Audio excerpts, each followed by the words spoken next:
오늘 우리에게 주신 하나님의 말씀은 신약성경 사도행전 2장 38절에서 47절까지 말씀입니다. 사도행전 2장 38절 말씀부터 봉독하겠습니다. 베드로가 이르되 너희가 회개하여 각각 예수 그리스도의 이름으로 세례를 받고 죄사함을 받으라. 그리하면 성령의 선물을 받으리니 이 약속은 너희와 너희 자녀와 모든 먼데 사람 곧 주 우리 하나님이 얼마든지 부르시는 자들에게 하신 것이라 하고, 또 여러 말로 확증하며 권하여 이르되 너희가 이 패역한 세대에서 구원을 받으라 하니, 그 말을 받은 사람들은 세례를 받으매 이날에 신도의 수가 3,000이나 더하더라. 그들이 사도의 가르침을 받아 서로 교제하고 떡을 떼며 오로지 기도하기를 힘쓰니라. 사람마다 두려워하는데 사도들로 말미암아 기사와 표적이 많이 나타나니 믿는 사람이 다 함께 있어 모든 물건을 서로 통용하고 또 재산과 소유를 팔아 각 사람의 필요를 따라 나눠주며 날마다 마음을 같이하여 성전에 모이기를 힘쓰고 집에서 떡을 떼며 기쁨과 순전한 마음으로 음식을 먹고 하나님을 찬미하며 또 온 백성의 칭송을 받으니 주께서 받는 사람을 날마다 더하게 하시니라. 아멘. 지난주 성령 강림 주일이라고 말씀을 드리면서 성령으로 산다는 것이 무슨 의미인가라고 하는 것을 생각해 보았습니다. 성령 강림이라고 하는 이 사건이 신약 시대에 들어와서 갑자기 출현한 사건이 아니라 사람을 지으실 때부터 그 코에 생기를 불어넣으실 때부터 사람을 영으로 살게 하셨구나 하는 것을 알고, 우리가 그 하나님의 영으로 살지 못하다가 신약 시대에 와서 예수님을 통하여 비로소 영으로 사는 걸 배우게 되었구나 라고 하는 것을 깨달았습니다. 오늘 우리가 읽은 이 본문은 그 성령 강림 사건으로 인해서 우리 신약 시대에 나타난 하나의 새로운 교회를 소개하고자 합니다. 교회가 출현하게 되었습니다. 베드로가 설교함으로 인해서 그날에 세례를 받은 사람들이 3,000명이나 되었다고 하죠. 그래서 이전까지의 신앙 공동체와는 다른 신앙 공동체가 출현하게 되는데, 우리는 이 신앙 공동체를 이제 초대교회다 이렇게 부르게 됩니다. 그래서 우리 이 교회가 성령 강림 사건으로 인해서 생겨난 이 교회가 도대체 어떤 교회냐? 초대교회가 그렇다면 우리는 우리의 교회됨을 어떻게 유지할 수 있을 것이냐 라고 하는 것을 오늘 말씀을 통해서 함께 생각해 보고자 합니다. 예수님께서 빌립보 가이사랴라고 하는 곳에 가셨을 때 그곳은 우상 숭배를 많이 하는 곳입니다. 여러 그리스의 신들이 있고 가나안 땅에 있는 신들이 많이 있는데,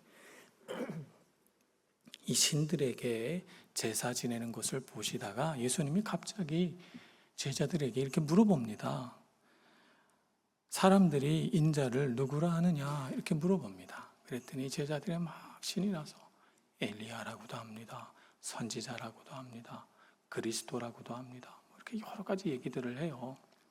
그래서 예수님이 그 대답을 쭉 들으시고, 그런데 너희는 나를 누구라 하느냐 이렇게 물으시니까 제자들이 말문이 턱 막힙니다. 선뜻 대답을 못하고 잠시 어색한 침묵이 흐른 후에 베드로가 용감하게 나서서 그 유명한 신앙 고백을 합니다. 주는 그리스도시요 살아계신 하나님의 아들이시니이다. 이렇게 고백을 하죠. 예수님 정말 기뻐하십니다. 그러면서 말씀하시기를 너는 베드로라, 내가 이 반석 위에 내 교회를 세우리니 음부의 권세가 이기지 못하리라. 이렇게 말씀하십니다.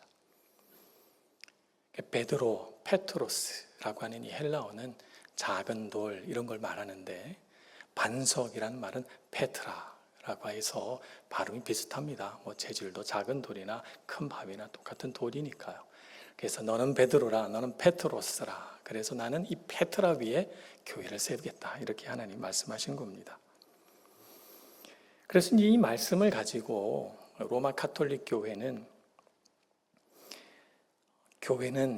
베드로 위에 세워진 교회다.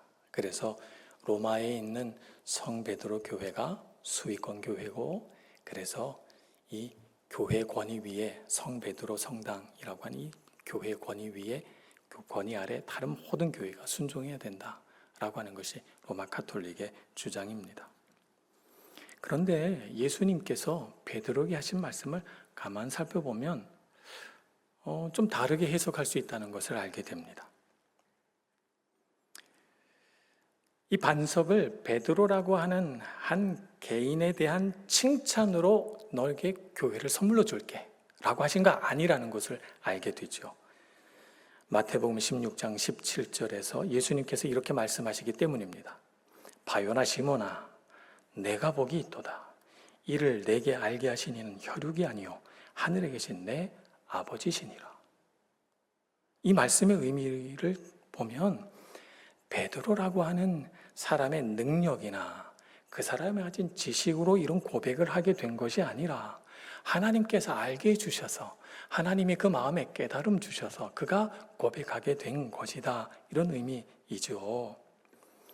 그러니까 이 고백 위에 교회를 세우시겠다는 것이지 베드로라고 하는 사람의 어떤 뛰어남이나 베드로라는 하는 개인의 어떤 영광을 위해서 교회를 세운 것이 아니라는 것을 알 수가 있습니다. 그래서 교회는 어디에 세워진 교회입니까? 베드로가 한 것과 같은 신앙 고백 위에 세워진 교회가 바로 그리스도가 말씀하신 교회입니다.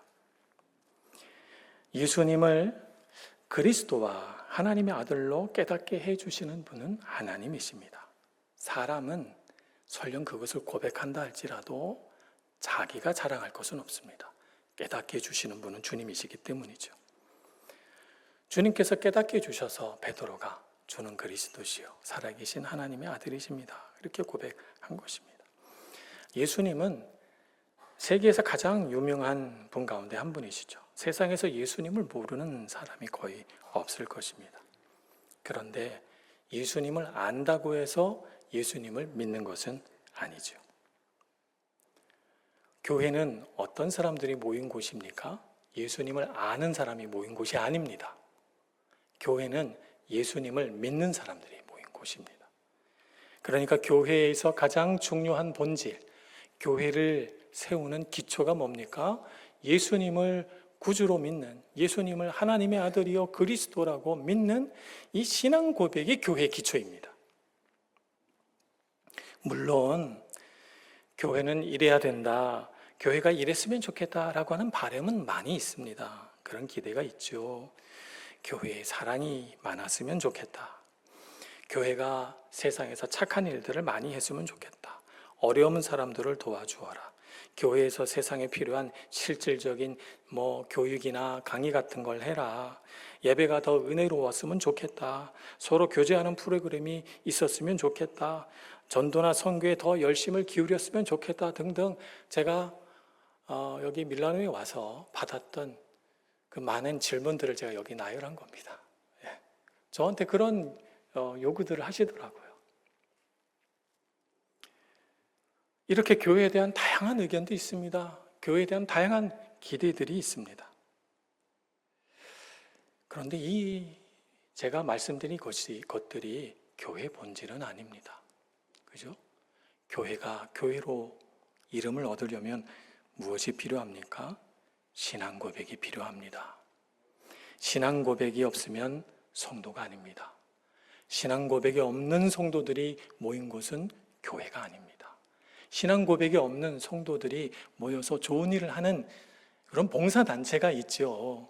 신앙 고백을 하지 않는 사람들이 모여서 만드는 그런 교제의 장이 있습니다. 그런 교제하는 모임들이 있습니다.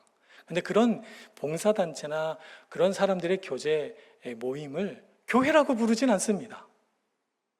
교회를 교회되게 하는 본질은 무엇입니까? 예수 그리스도입니다.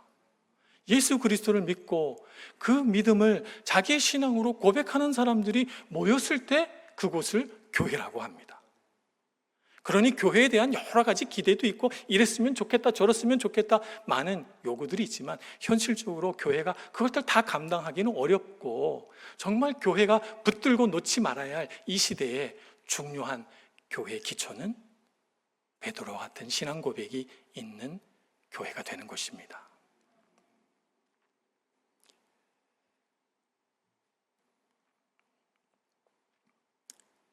교회에서 되는 고백의 대상이 되는 예수 그리스도에 대한 신앙과 믿음 참 중요하죠.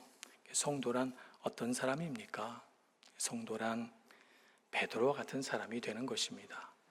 베드로와 같이 위대한 사도가 되라 이런 말이 아니고요. 베드로처럼 예수님을 믿고, 베드로처럼 예수님을 사랑하고, 베드로처럼 예수님에 대한 신앙 고백이 있는 사람, 이런 사람이 성도입니다. 성도 어렵지 않습니다. 가장 쉬우면서도 가장 기초가 되는 것, 베드로처럼 사는 것입니다. 교회를 언제부터 다녔나? 교회에 내가 어떤 봉사를 했나? 교회에서 내가 어떤 직분을 가졌나? 교회에서 내가 어떤 능력을 발휘할 수 있을 것인가? 이런 것들은 중요하지 않습니다. 성도로서. 이런 건 있어도 되고 없어도 됩니다. 아무리 교회를 오래 다녔어도 예수님에 대한 신앙 고백이 없다면 그가 교회에 다닌 연수는 단지 숫자에 불과할 것입니다. 교회를 다닌 연수나 직분이나 섬김을 자랑하기보다 우리는 무엇을 자랑해야 합니까? 나의 진실한 신앙 고백을 자랑해야 됩니다. 내 안에 그런 신앙 고백이 있다는 것, 그거야말로 참 소중하고 그것이 교회의 본질이기 때문입니다. 시간은 노력하지 않아도 저절로 흘러가지만 신앙 고백은 내 안에 두려움과 맞서야 하고 불신앙을 뛰어넘어야 하고 세상의 조롱과 비웃음을 견디어내며 유지해야 되는 것이 우리 신앙 고백이기 때문입니다. 그래서 우리는 신앙 고백으로 하나가 되어야 합니다. 우리는 정말 다양합니다. 살아온 역사도 다르고 각자가 가진 재능이나 지식도 다르고 나이도 다르고 가지고 있는 생각도 다르고 정치적인 이념도 다 다릅니다. 정말 다양합니다. 우리 교회는. 제가 교회에서 정치 얘기하지 말자고 하거든요. 왜 그렇습니까? 교회는 정치 얘기하는 곳이 아니기 때문입니다. 교회는 어떤 곳입니까? 교회는 그리스도를 고백하고 그리스도를 믿는 믿음과 신앙으로 하나 되는 것이 교회이기 때문에 그렇습니다. 그러니 여러분, 교회에서 우리가 성도들이 모여서 힘써야 하는 일이 무엇입니까? 주를 고백하는 일입니다.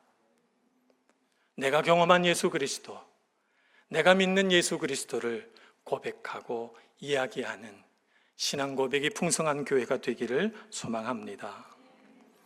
이것이 바로 우리를 하나로 묶는 힘이기 때문입니다. 고린도전서 3장 11절에서 사도 바울이 이렇게 말합니다. 이 닦아둔 것 외에 다른 터를 닦아둘 자가 없으니 이 터는 곧 예수 그리스도라. 다른 터는 없습니다. 예수 그리스도만이 우리 교회의 터요, 우리 교회의 기초입니다. 베드로는 평생을 이 신앙 고백 속에서 살았습니다. 그가 나이가 많아서 이제 많은 사람들에게 존경받는 사도로서 역할을 하고 있을 때 그는 여러 교회에 편지를 써서 보냈습니다. 그 편지가 남아서 한 묶음은 베드로 전서라고 이름을 붙여 이루고 한 묶음은 베드로 후서라고 이름을 붙였습니다. 베드로 전서와 베드로 후서를 다 쓰고 베드로는 자기 사역을 마친 겁니다. 그 자기 모든 신앙에 대한 고백을 다 마친 후에 베드로가 베드로 후서 제일 마지막에 이렇게 썼습니다. 3장 18절입니다. 오직 우리 주 곧 구주 예수 그리스도의 은혜와 그를 아는 지식에서 자라가라. 영광이 이제와 영원한 날까지 그에게 있을지어다. 여기에 정치가 있습니까? 경제가 있습니까? 지식이 있습니까? 세상의 지식이 있습니까? 세상의 자랑이 있습니까? 뭐가 있습니까? 딱 한 분 그리스도 예수만 계십니다. 구주 예수 그리스도의 은혜와 그를 아는 지식에서 자라가라. 오직 예수님만 알고 그 예수님의 은혜를 누리고 그 예수님 안에 있는 영광을 바라보고 살아라 라고 우리에게 권면하고 있는 것이죠. 오늘 베드로의 이 권면을 마음에 새기기를 소망합니다. 우리의 신앙생활을 하면 할수록 베드로처럼 더 은혜스러워지고 더 깊어진 신앙 고백이 나오는 저와 여러분 모두가 되기를 간절히 소원합니다. 두 번째, 교회는 어떤 곳인가? 교회는 거룩한 성도다, 이렇게 부릅니다.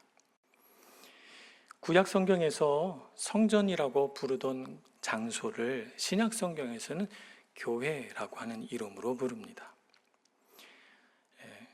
이름은 다르지만 구약의 성전과 신약 시대의 교회 모두 하나님의 임재가 있는 장소다라고 하는 의미에서는 같습니다. 구약 성경에서는 하나님의 임재가 있는 장소를 거룩하다 이렇게 불렀습니다. 거룩하다. 하나님이 모세에게 나타나셨을 때 호렙산 떨기나무 가운데서 나타나셨습니다. 떨기나무가 막 불타고 있는데 실제로 타진 않고 불꽃만 있으니까 그것이 신기해서 모세가 그 가까이로 가서 보고자 합니다. 그런데 그 떨기나무, 불타는 떨기나무 안에서 하나님이 말씀하십니다. 네가 선 것은 거룩한 땅이니 내 발에서 신을 벗으라. 여러분, 왜 거룩합니까? 그곳이 호렙산이기 때문에 거룩합니까? 아라비아 반도에 있어서 거룩합니까? 왜 거룩합니까? 거룩한 이유는 딱 한 가지밖에 없습니다. 하나님의 임재가 있기 때문에 거룩합니다. 그래서 하나님이 그 자리에 임재하셨으니 그러니 너는 그 하나님을 경외하는 마음으로 네 발에서 신을 벗으라, 이렇게 말씀하고 있는 것입니다. 이사야 선지자는 환상 속에서 하나님이 보좌에 앉으신 그 거룩한 성전으로 인도함을 받습니다. 그가 성전에 들어가 그 거룩한 보좌를 바라봤을 때 그가 제일 먼저 들은 찬양이 있습니다. 스랍이라고 부르는 천사들의 찬양입니다. 이사야서 6장 3절 서로 불러 이르되 거룩하다 거룩하다 거룩하다 만군의 여호와여 그의 영광이 온 땅에 충만하도다. 스랍들이 부르는 찬양입니다. 어떻다고요? 거룩하다고요. 하나님의 임재 그 거룩한 보좌를 바라보며 천사들이 외치는 첫 번째 찬양이 거룩 거룩 거룩 그의 영광이 보좌 위에 있도다 라고 찬양하고 있는 것입니다. 거룩한 성전에 들어가 하나님의 임재를 경험하기 위해 우리에게 필요한 것이 뭘까요?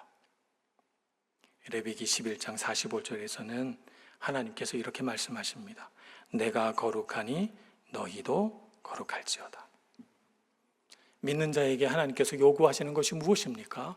나의 임재 앞으로 나아오려거든 나의 거룩함을 바라보고 나의 거룩함과 그 영광의 은혜 아래 살고 싶거든 너희도 거룩하라, 이렇게 말씀하고 있는 것입니다.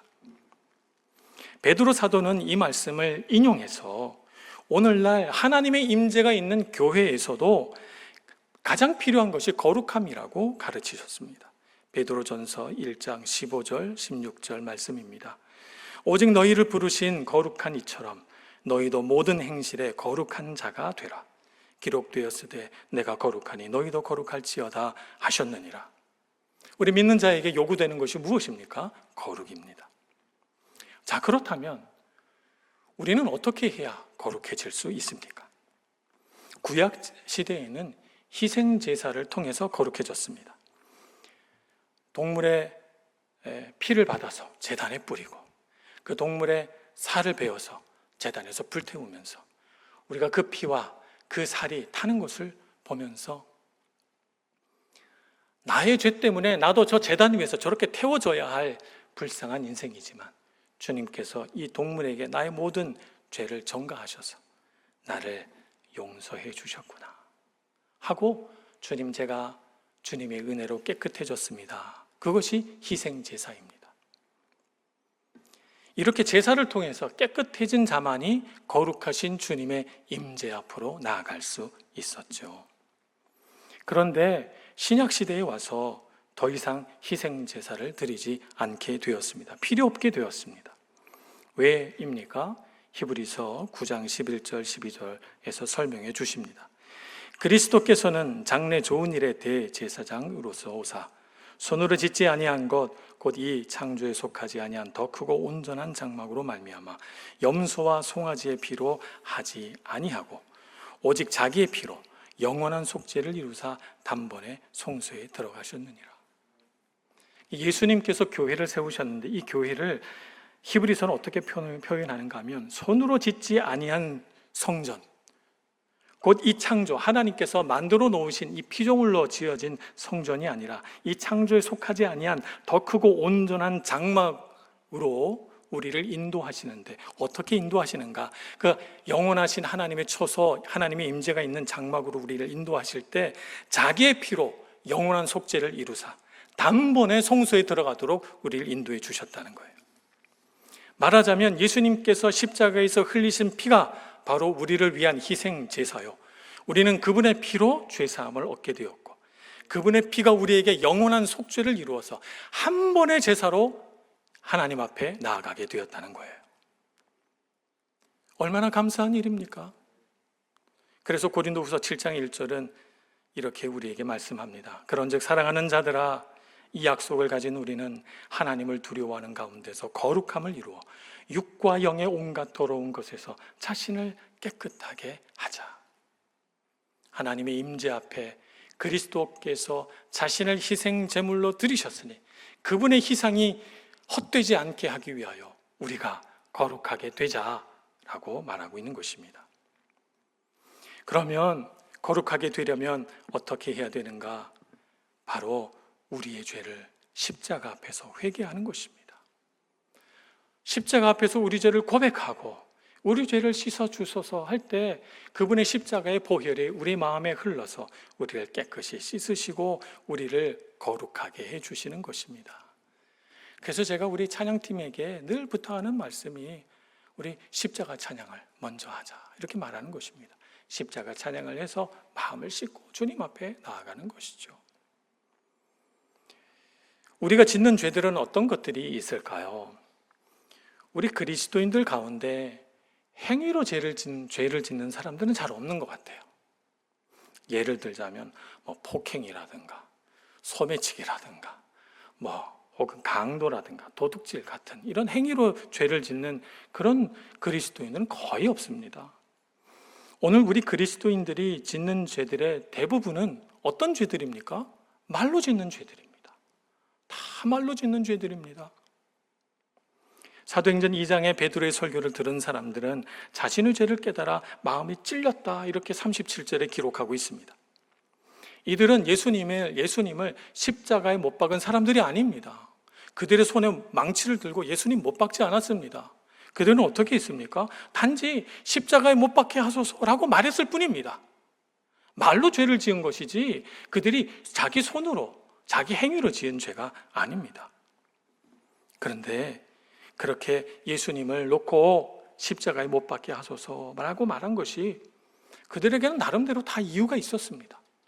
예수님에 대해서 실망했기 때문에 화가 나서 그랬을 수도 있고, 또 강한 자에게 편승해서 대세가 어디로 가나 보니 대제사장에게로 가는구나, 그래서 그 대세에 편승해서 살아보겠다는 얄팍한 마음에서 그랬을 수도 있고, 그냥 아무 생각 없이 남들이 십자가에 못 박게 하소서 하니 나도 군중심리에 휩싸여서 그냥 같이 외쳤을 수도 있습니다.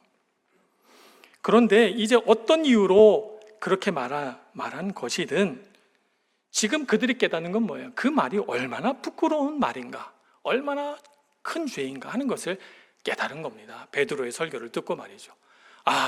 내가 지은 이 말로 지은 죄가 예수님을 십자가에 못 박게 만들었구나, 내 죄구나 하고 마음에 찔려 우리가 어찌해야 하는가 라고 베드로에게 묻는 것이죠.